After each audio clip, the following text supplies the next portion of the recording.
I'm having trouble trying to sleep. 'Cause once again, Chiefs knock me out.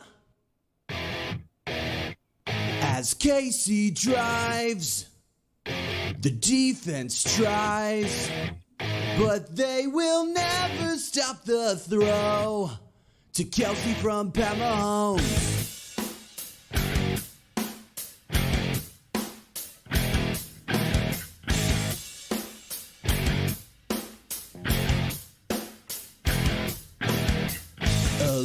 Eliminated, this is 3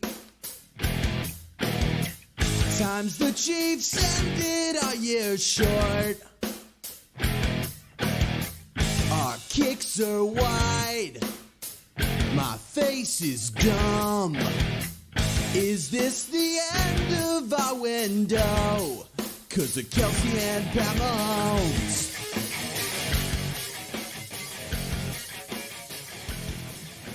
If Diggs just comes down with that catch, and we'd be talking about that throw forever. In the wind that would knock a 44-yard field goal wide. In that wind, he makes that throw to a receiver who wasn't open.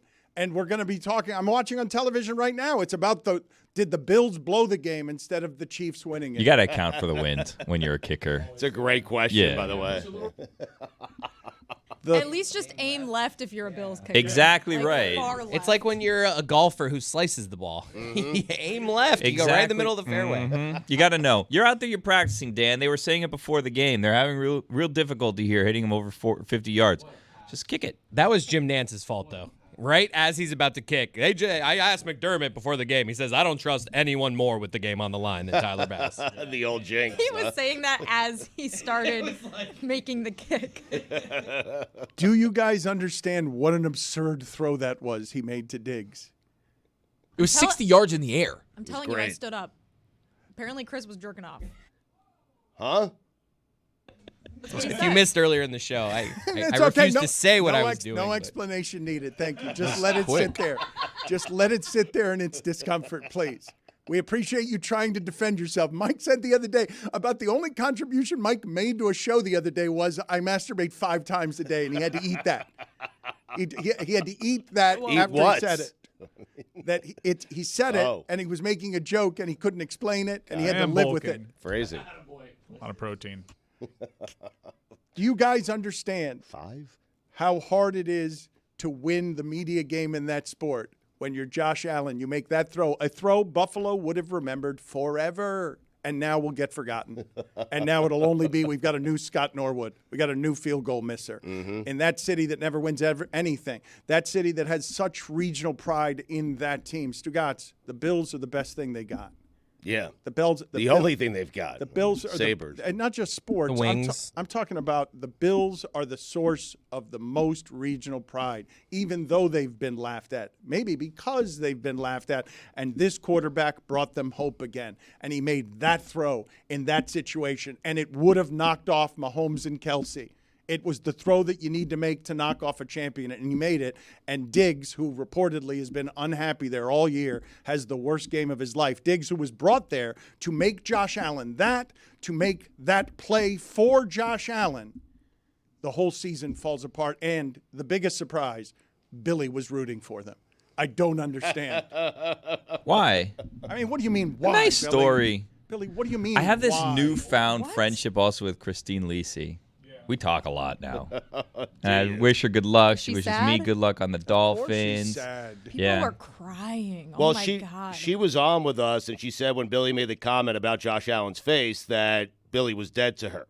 That's true. So you've revived that friendship now? I've made it my goal in life to get on her good side. I cannot imagine how badly Buffalo Bills fans will feel for a month. Like, it's not, this one's not going away. Never mind today. They're going to have a feeling in the pit of their stomach. They're going to wake up with that today, and it's going to feel something like actual grief. They should be used to it by now, honestly. I have some medicine. Bill Belichick.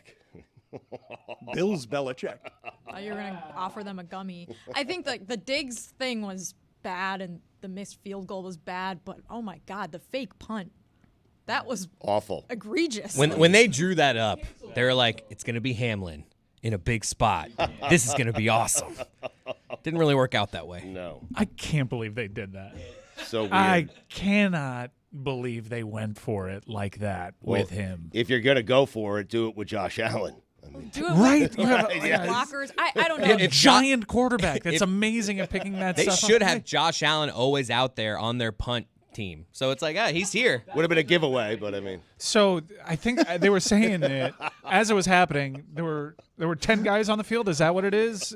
That it's just an automatic go for it if there's a man advantage. And the sideline said, let's go. And the ball landed with Lamar Hamlin. Mm-hmm. Why? Man, bunch of Monday morning quarterbacks here. If that works out, you guys are all like, wow, this is the greatest play in the history of football. Yeah, Goosebumps. But it didn't. It super didn't. But it super didn't. And they're really, I mean, the Chiefs also were one fumble into the end zone away from running up the score right there. Like, that was super lucky that the Bills got even bailed had a out. chance. Yeah, they got totally bailed out. You are so right, though, Chris. If it had worked. That's like an ESPY for play of the year. It I is don't think play I'm of the playing year. the result on that one. That's a really It's probably- risky move. It's super.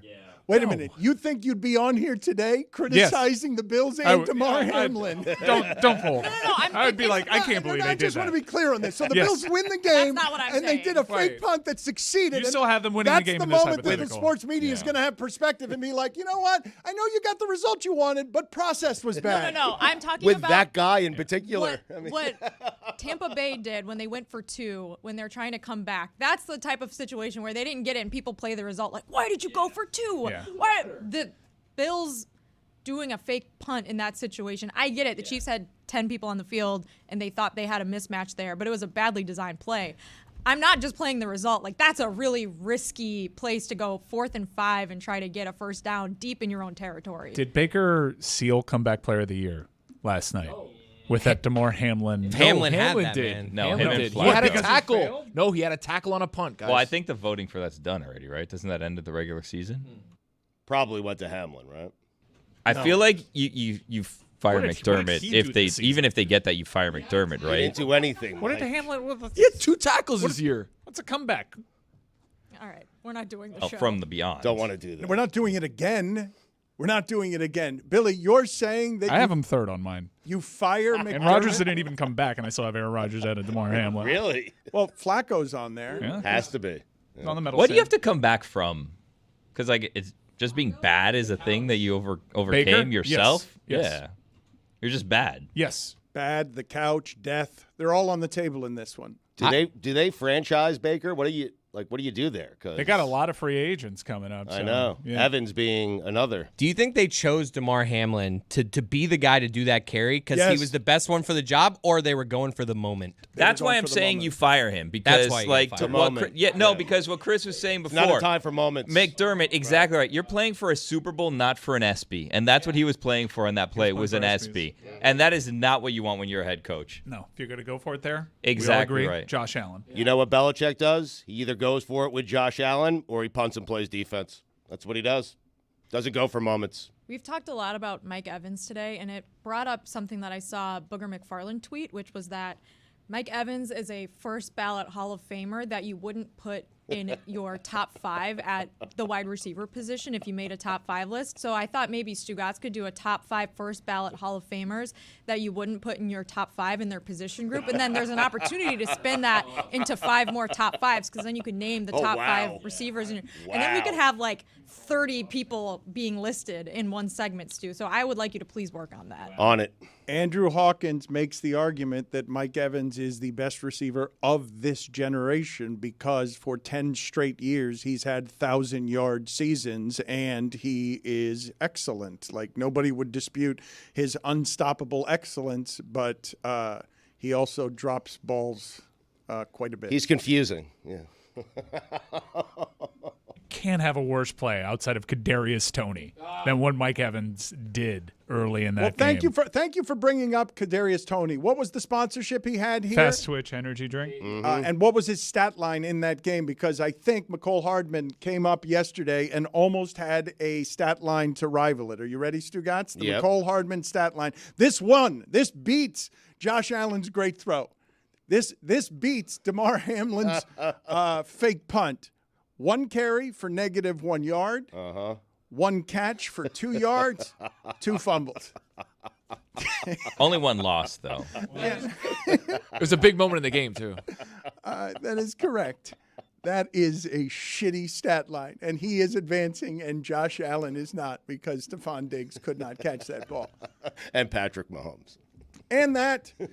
He's pretty excellent, even as we see. I think this is the most doubted version of this team the last 5 years. I think it's actually a surprise that they won that game, because I don't believe many people have a great deal of confidence betting against the Chiefs the last 4 or 5 years when they're favorites.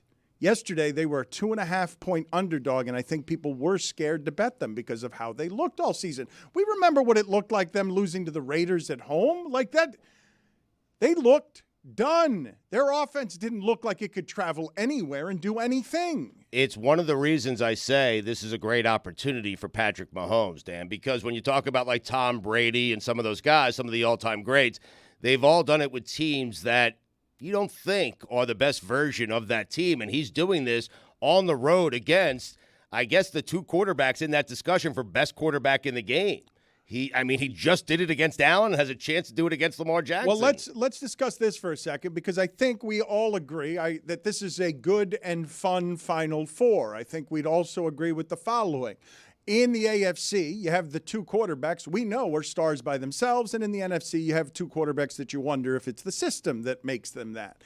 And San Francisco eked by one of the quarterbacks. I think we all agree, that guy's a star. That guy's going to be a star, and that's the youngest playoff team there's been in 50 years, Stugotz. Crazy. Green Bay going into San Francisco, and you seeing San Francisco weakened the moment Debo leaves the game.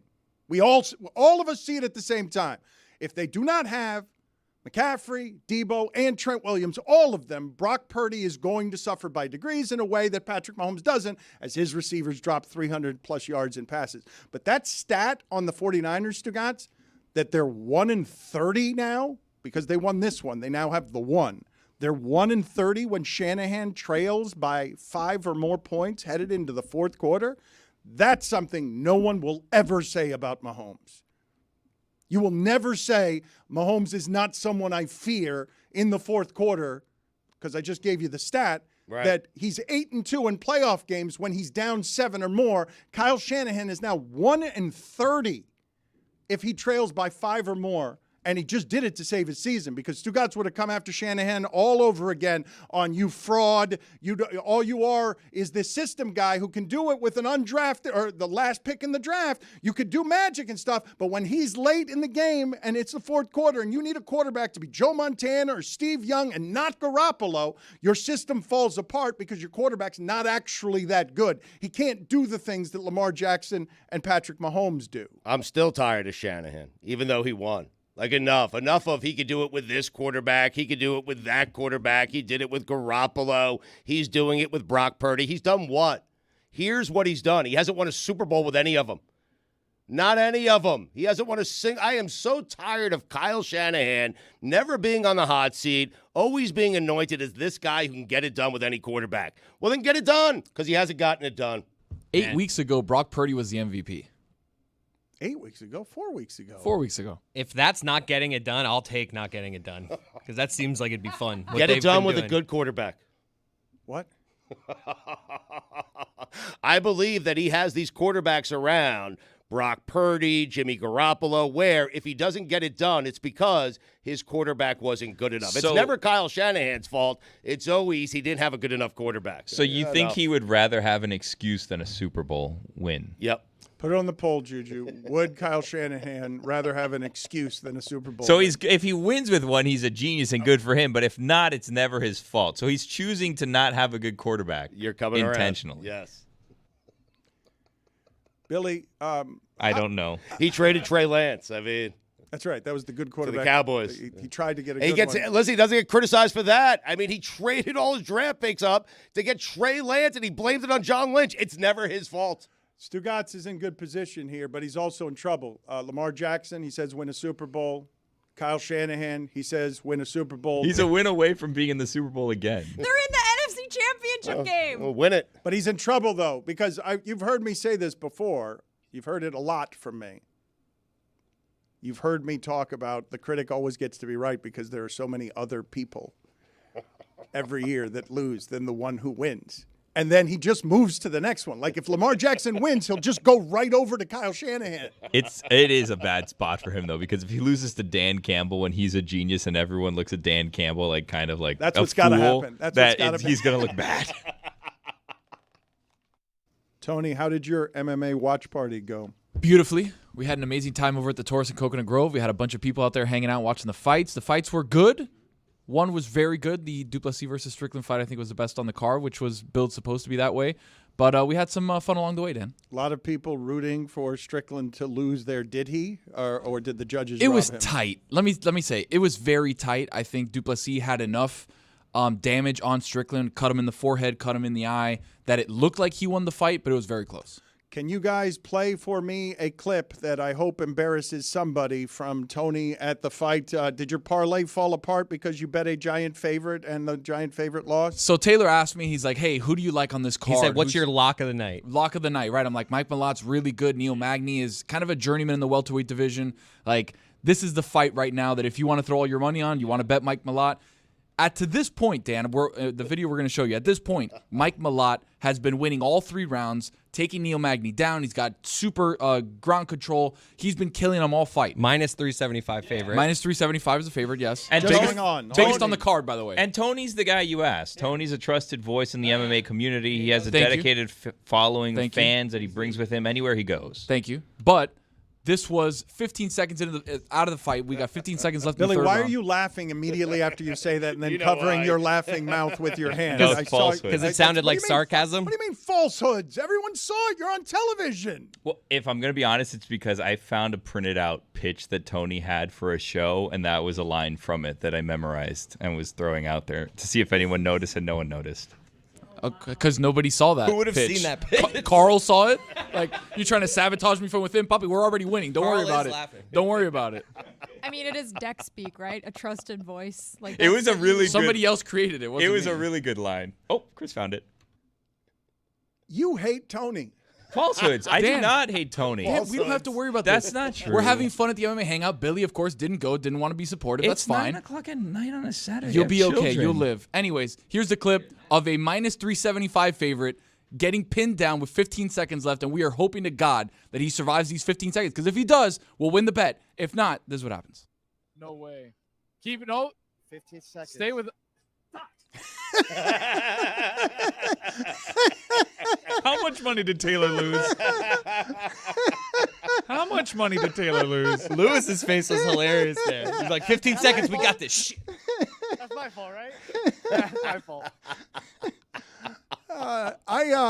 Chris, how do you feel about this awkwardness? Because Billy just leaned into you, covering his mouth. Well, because Chris showed me the printout, so that's it was why. here the other day. Yeah, that's why I did it just for Chris to see if he would notice, but he didn't. He didn't notice. Poor Taylor. Can I just say, Taylor has some bad beats. When we went and did that FIU game, he went to cover the game, like to get video of it for the show or whatever, and he told us that morning, he's like, I bet everything on FIU. And I was like, oh, Taylor. He gambles recklessly. Quite recklessly. And I don't even know how. We're not a DraftKings state. He won big on the Packers. He had the Packers, I think, +6 or whatever. So they covered. He was big. He wanted to go out and double the money. He's And I a was big. like, That's his strategy. If I win a bet, I'm putting it all on the next bet. And if I win that bet, and so if he gets 5 bets in, he gets a on big fire. chunk. But then Yep. it all goes away. But quick. when does it end? Where's the end to that? The end is Mike loses. Malott on his back getting punched by Neil Magny for a substantial amount for Taylor. But it's a no-win proposition because you're going to eventually lose it all if you're just betting everything you've won every single time. Jessica, you are probably the only one here who cares about something that happened on either Friday or Saturday, like me. And the rest of the group, I don't believe I will get to be interested in this. But I have no idea what it is. where I was, a whole lot of people, when the news came down, a whole lot of people reached out to me because a lot of my friends work in journalism and have worked in journalism. And it's just a hugely interesting, desperate, and weakened time in media, Stugotz. The entire media industry is crumbling. CNN is having in-house fights about whether or not to air parts of a speech from the leading Republican candidate who appears to be running for president, at least in part, to just stay out of jail. And in the little sports sphere where we reside, about 10 days ago, the sporting news, which I did not know still existed. I had put it on the poll at Le Batard Show. Amazing. Did you know the sporting news still existed? What a run. The sporting news let go of a few writers as a precursor to Sports Illustrated just basically ended. They've had an assortment of embarrassments that include AI articles and being a vitamin company, and they've ceased to be anything other than a brand name that for 70 years was the gold standard in the profession that I have always cared about most. In 70 years of excellence, Sports Illustrated dominated the sports media field and showed you sports and athletes in a way that people have not seen them before, and the damage done over the last 5 years has erased 3/4 of a century of work. People don't understand, and I understand why they don't. It's because of age, but how big of a deal Sports Illustrated was when me and Dan were growing up. Like that thing coming to your mailbox once a week, you would run to your mailbox to get that thing. I would personally flip to the back page because Dr. Z's NFL Breakdown was one of the greatest things I've ever seen in print. It was amazing. They dominated a field that is now extinct. Magazines is never mind journalism or media. Magazines are basically dead, and they, like I said, they were the best at this thing that is now, if certainly endangered, right on the cusp of extinct. And Sports Illustrated now basically extinct. It's Sports Illustrated only in name. They will not be doing good sports stories that make kids who like. Hell, Sports Illustrated made me want to read and made me want to write. Well, it remains to be seen, I think, what exactly will happen next. But what happened on Friday is that Sports Illustrated staff, the writers and the people that work on the website and for the magazine, received an email that either they were laid off that day and that was their last day of work, or they had 90 more days and then they would be laid off. And these are all members of the SI union that we started in 2019 when Sports Illustrated went up for sale. And was bought by ABG, Authentic Brands Group, and then licensed to Maven, which is now called the Arena Group, which can be a little confusing because they both start with A. But it's a pretty standard like owner-operator agreement. Arena Group pays for the license from ABG and produces the magazine and runs the website. So Arena Group recently was, the majority stake was bought by the guy who founded 5 Hour Energy. His name's Manoj Bhargava, I believe is his name. And he had a really weird all-staff meeting a few weeks ago where he just seemed like he did not like what was going on there. And there's reporting on this. You can go read the details. It sounded very bizarre, and like as many bad things have happened and as many bad managers and CEOs have led Sports Illustrated over the last 4 years, this was very concerning. And so now, a few weeks later, the entire staff has found out that they will no longer have jobs in 3 months. And I believe that this is all part of a power struggle happening between Arena Group, who runs the magazine, and ABG, who owns the magazine. So I don't know exactly what will happen next. I do know that because of the union, I think Sports Illustrated has existed longer than it probably would have after the initial sale in 2019, because a huge chunk of the staff was laid off in 2019. And it's almost like incredible that the magazine has even been able to exist since then. They laid off the entire copy desk, for example, in 2019 before people that bought Sports Illustrated were like, maybe we need those people. Maybe we actually need a copy desk to run a magazine. And so it was just very unorganized and messy from the start, because I do not believe that ABG cares or even wants to pretend to care about journalism or any of the stories that made Sports Illustrated an iconic brand. I think that they simply want to put the Sports Illustrated name on things that they can sell, like vitamins and like a hotel, a throw blanket, like whatever the thing is. And Not words. not storytelling, not journalism, not things that, aren't going to make you friends with the leagues that you cover or friends with the athletes that you want to be in business with. I think that they just really care about selling merchandise with the Sports Illustrated name, and journalism is like a unfortunate byproduct. And I think that honestly, management is very threatened by the Sports Illustrated union and threatened of what happens when a lot of employees can come together and say, we are not being treated with respect. We are not being paid the wages that we deserve. We are being told to do work that we're uncomfortable with that has corporate influence. And I think that getting rid of the union is actually a pretty calculated move because, like I said, I don't know what will happen next. I don't know if Sports Illustrated will continue in some form with contract workers after the 3 months is over. I don't know if there will continue to be a magazine written by people that weren't part of the union. I'm not exactly sure how this will shake out. I do know that the union negotiated for recall rights, which means that if you were laid off and the company tries to hire someone for the same position within a certain time period, they have to hire you first or at least interview you and ask you if you want your job back. So I don't know exactly what the future holds, and I don't think anyone really knows because, like I said, I think this really comes down to a power struggle between these two groups of people and trying to figure out how they can continue to make money off of Sports Illustrated without actually giving any sort of a about quality work and quality journalism and the things that made Sports Illustrated a valuable brand name to begin with. This was a union you helped form. Correct. Yeah. And honestly, like, there's no more galvanizing force in your workplace than, hey guys, like, we're all going to get laid off. Like, we're going to lose our jobs. We're going to lose our healthcare. And not to mention this iconic brand that, like, for many of us was our dream jobs. Like, you dream of working for a company like Sports Illustrated when you want to work in sports media. Like, certainly when I was hired by Sports Illustrated, I felt like, wow, I've really accomplished something in my career. And many people feel that the first time I ever had a magazine story published, I bought like 50 of them the next day and just gave them to all my friends. In fact, I have them in a storage container somewhere because it was so cool. I have one framed in my bedroom right now. It's just a really cool place to work in something that feels like an accomplishment. And so we felt really threatened in 2019 that like this could all go away because we've heard what the people that bought the company are saying about it and what they want to do. And none of these things really mesh with what we're trying to accomplish, which is create stories that audiences will like and cover sports and cover things in a way that's fun and interesting.